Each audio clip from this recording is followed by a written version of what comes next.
So, as promised, in this module, we're going to talk about these four learning theories. There are many learning theories. However, this module will only concentrate on reflection and reflective practice, social learning and constructivism, and adult learning theory. Let's review. Learning is acquiring new knowledge and it's lifelong. Most importantly, it causes a change in either our mental processing or our emotional functioning. And when we learn something, it changes our thoughts and actions. What we know is that learning depends upon our motivation, and it's an individual matter of perceiving and processing information. The learner, not the teacher, is the single most important person in the educational process, according to Bastable. During the learning process, the teacher can critically influence learning through role modeling. The educator is vital in giving support, encouragement, direction, and feedback, reinforcing learning and evaluating the learner's abilities. In a moment, I'll be discussing four of many learning theories. So, why are we talking about learning theories? Because learning theories give us a framework from which we can see how students learn, prefer to learn, and the theories give us a rationale for the strategies that we use to teach. The adult learning theory is based on the belief that adults and children learn differently. The assumptions of this theoretical model are that adults are self-directed and bring life experience to their learning. Additionally, adults are goal-directed and must see the relevance of the information that they're expected to learn, as well as its applicability. Most importantly, adults must feel respected in the educational relationship.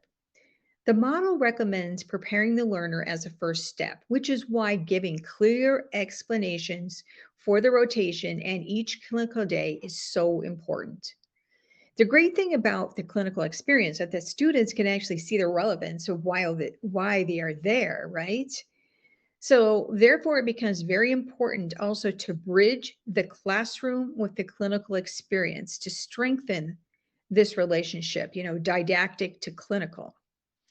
Extending mutual respect is very important to the adult learner, and this can be demonstrated through a collegial relationship, helping the student to see that you, as the instructor, is still a learner.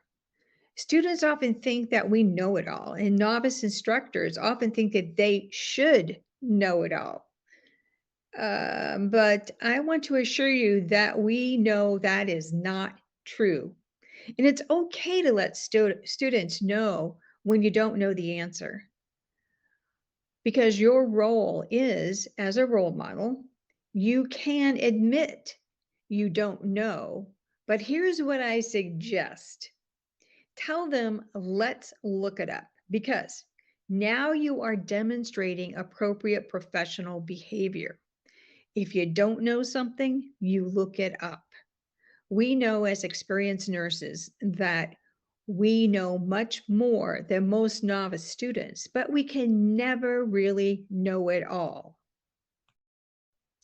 The principles of constructivism tell us that learning is an active process that occurs when learners make connections between new material and what they already know. The student builds their own knowledge by interpreting an experience, which is highlighted through interactions and collaboration with others.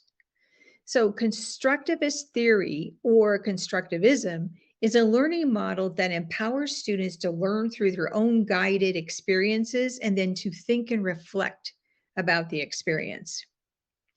Teaching strategies built on this theory are case studies and actual patient care experiences, which of course we're going to be doing in the clinical area, and they can be discussed in a post-conference.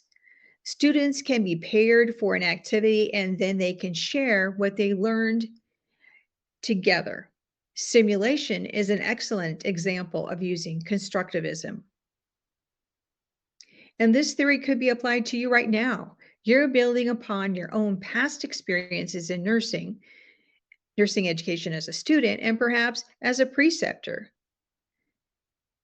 In the next short video of the module, John Abbott further defines constructivism.